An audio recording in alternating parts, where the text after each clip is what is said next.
American state California की सबसे बड़ी पहचान या तो टेक इंडस्ट्री है या चमकता दमकता हॉलीवुड, जो वाकया है इसके शहर लॉस एंजलिस में। लेकिन हालिया दिनों में वहाँ जो कुछ हुआ वो फिल्मी लगता जरूर है, लेकिन है नहीं।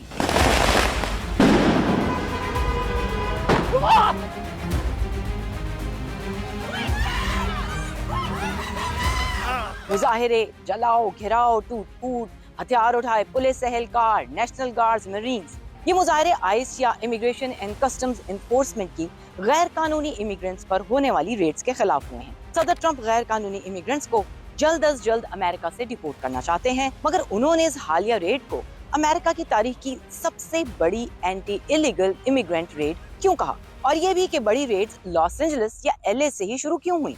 ये और बात है कि अब ये एंटी आइस मुजाहिरे Boston, Houston, Chicago, New York, Dallas में हो रहे हैं, पर इन मुजाहिरों का मरकज एलए ही क्यों बना।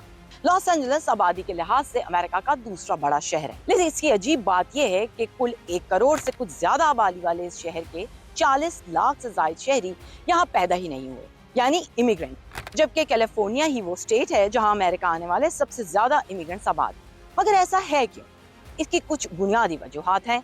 एक, इसका बॉर्डर मैक्सिको से मिलता है, जिसके जरिए हिस्पैनिक या लैटिन अमेरिकन शहरी जिनका ताल्लुक मैक्सिको, क्यूबा, एल सल्वाडोर और ऐसी दूसरी रियासतों से है, बआसानी यहाँ दाखिल हो जाते हैं।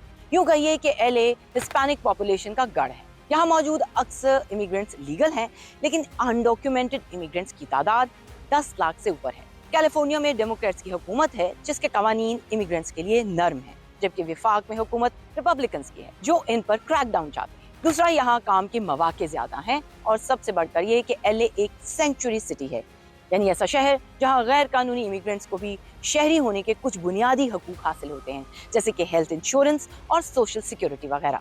सदर ट्रंप ने एलए में नेशनल गार्ड्स भी कैलिफोर्निया के गवर्नर की मर्जी के खिलाफ भेजे। आप यूँ समझें कि अगर हमारे किसी सूबे में विफाक इस सूबे की हुकूमत के खिलाफ जाते हुए रेंजर्स तैनात कर दे तो क्या कयामत होगी। अब दीगर शहरों में भी नेशनल गार्ड्स की तैनाती की इत्तलात हैं।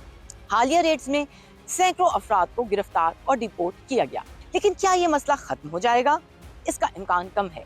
इसकी वजह यह है कि अब तक आइस एलए में हर रोज 600 के करीब अफराद को गिरफ्तार करती रही है, लेकिन ट्रंप इंतजामिया का कहना है कि आइस को कम से कम 3000 अफराद रोज डिपोर्ट करना होंगे। सदर ट्रंप को रोकना किसी भी रियासत के लिए आसान नहीं होगा, मगर मुजाहिरों में शिद्दत जरूर आ रही है, जिससे वीकेंड पर मुल्क भर में होने वाली ग्रैंड मिलिट्री परेड की तकरीबात मुतासिर होने का खतरा है, जिससे हालात मजीद कशीदा भी हो सकते हैं।